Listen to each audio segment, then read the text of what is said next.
It had been one hell of a day for Marcus Williams. At 34, he wasn't just any guy. He was an air marshal. Yeah, the kind of guy who's trained to take down maniacs at 30,000 feet. So you'd think he'd seen it all, but life has a twisted sense of humor.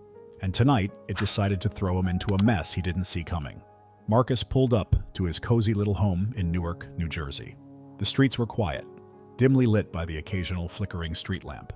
He loved this time of night, the calm after a storm. Except tonight wasn't calm. Nope. Right there in front of his house, 2 police cruisers were parked like they owned the damn place. Their blue and red lights weren't flashing, but something about the way those 2 officers leaned against the cars screamed bad news. Great, Marcus muttered under his breath, as he parked his car a few yards away. What now? Did my neighbor's cat get stuck in a tree again?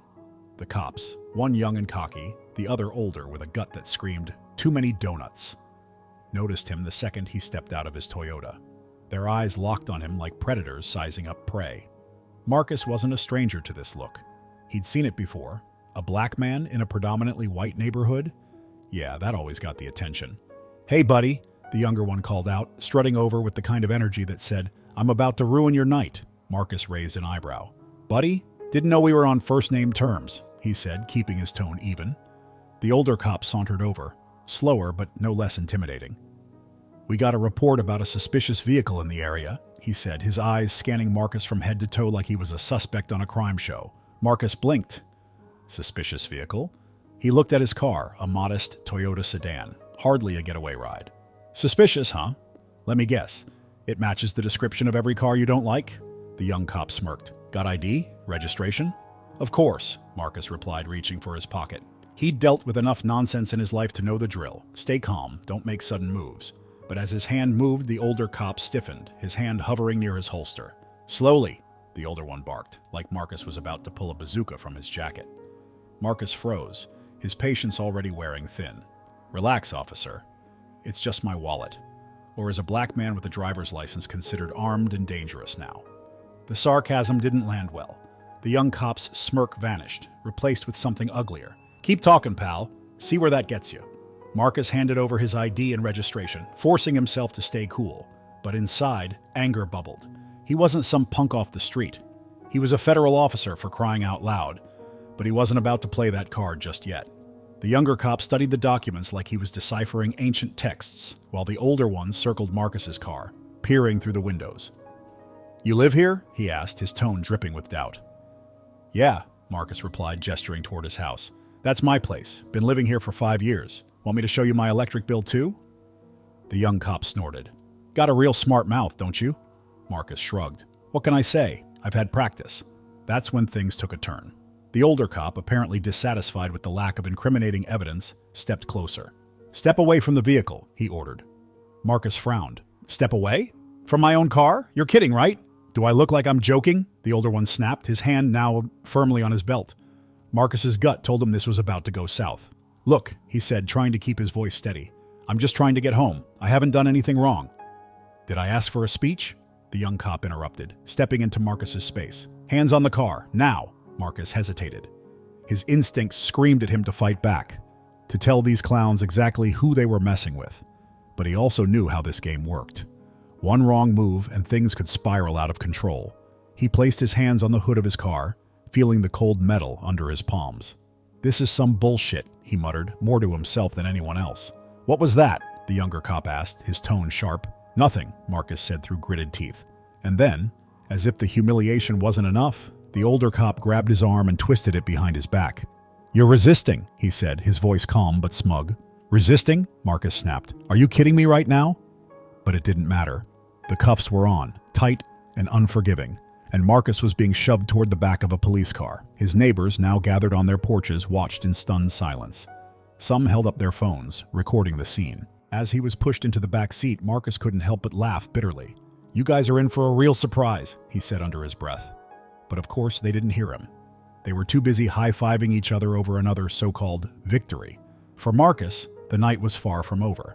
And for these 2 cops, let's just say, their bad day was only beginning. The cold bite of steel handcuffs dug into Marcus's wrists as he sat in the back of the police cruiser. His shoulders ached from being shoved around, but it was his pride that took the real hit. A grown man, a federal officer, treated like some punk off the street. Yeah, this was some serious bullshit. The young cop sat in the driver's seat, flipping through paperwork like he was solving the case of the century.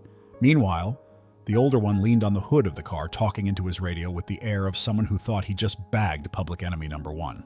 Marcus shifted uncomfortably, glaring at the partition between him and his captors. Hey, mind telling me what I'm being arrested for? Or do you guys just cuff people for fun? The young cop glanced over his shoulder, smirking. Suspicious behavior, he said, dragging out the words like they were some kind of punchline.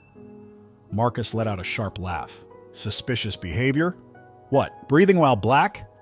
Watch your mouth, the older cop barked from outside. His voice carried that same smug superiority that made Marcus's skin crawl. You're not exactly in a position to be cracking jokes. Funny, Marcus shot back. I thought I was in America, not some third-world dictatorship. The older cop opened the door and leaned in, his face inches from Marcus's. You want to keep running that mouth of yours? 'Cause I've got all night. Marcus met his gaze, unflinching. Do what you gotta do, officer. But trust me, you're gonna regret every second of this. The tension was thick enough to cut with a knife, but the cops weren't backing down and Marcus wasn't about to grovel. As the cruiser pulled into the station, he braced himself for whatever was next. His mind raced through every training scenario he'd ever faced. Stay calm, stay smart, play the long game. As they dragged him into the holding area, Marcus noticed a couple of other officers watching the scene unfold. Some exchanged curious glances, others just shook their heads. They know this is wrong, Marcus thought, but none of them are going to say a damn thing. They shoved him into a small, grimy holding cell and slammed the door shut. Marcus leaned back against the wall, taking a deep breath. His heart pounded, but his face remained calm. All right, boys, you've had your fun. Now let's see how this plays out. From his spot in the cell, Marcus could hear the younger cop bragging to a colleague outside. Guy thought he was untouchable. Not tonight. Marcus smiled to himself, the corners of his mouth curling up just slightly. You idiots have no idea what's coming, he muttered under his breath. And for the first time all night, he felt the faintest glimmer of satisfaction. Marcus leaned against the wall of the holding cell, arms crossed, his mind racing. He'd been trained for high-stakes situations, but this one was new territory. Locked up by a couple of clueless cops who thought they hit the jackpot. It would have been funny if it weren't so infuriating. Outside the cell, the older cop was busy talking to someone at the front desk. His voice carried through the air like nails on a chalkboard. Yeah, guy was acting suspicious. Figured we'd bring him in, see what shakes out. Marcus rolled his eyes. Suspicious? That's just cop code for I didn't like the look of him. Then it happened.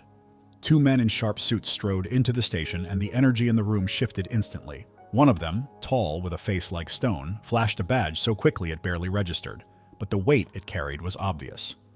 The younger cop's smirk evaporated as the taller man barked, "Where's the man you brought in tonight?"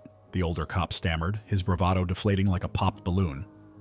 He's in holding." "Why?" The second man, shorter but no less intimidating, locked eyes with the young cop. "Do you have any idea who you just arrested?" Marcus could hear everything from his cell and a slow smile spread across his face. Finally, the cavalry arrives. When the taller suit turned the corner and saw Marcus, he nodded. "Mr. Williams, apologies for the delay. Let's get you out of here." The cell door opened and Marcus stepped out, savoring the dumbfounded expressions on the cops' faces.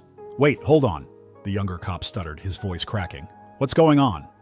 The taller man glared at him. "You just illegally detained a federal air marshal. Congratulations, genius." Marcus turned to the cops, his voice dripping with sarcasm. "So does this mean I'm free to go, or do you need me to fill out a Yelp review first?" The suits escorted Marcus out, leaving the two officers to stew in their embarrassment. As he walked past the desk, Marcus couldn't resist one last jab. "Hey guys, next time you feel like ruining someone's night, maybe check their credentials first. Just a tip."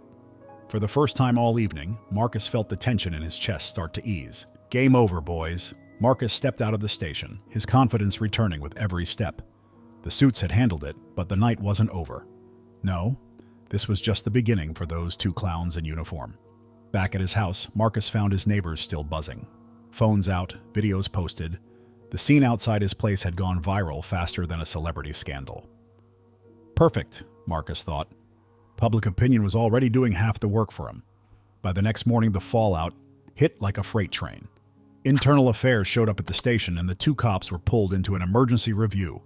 Word spread fast. The guys who'd flexed their power on the wrong man were now being grilled for their stupidity. Marcus didn't stop there.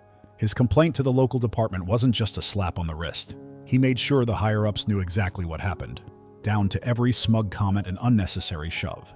Days later, he heard the news he'd been waiting for. The two officers were suspended pending investigation. Their reputations? Torched. Their careers? Hanging by a thread. Poetic justice at its finest. Sitting on his porch, Marcus sipped his coffee and watched the neighborhood go about its business. He smiled to himself, the satisfaction washing over him.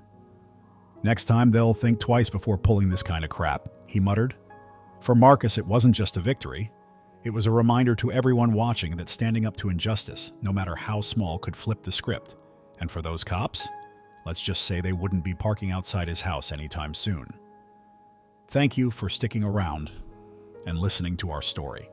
If you enjoyed it, don't forget to subscribe to Life Mosaic for more gripping stories like this one.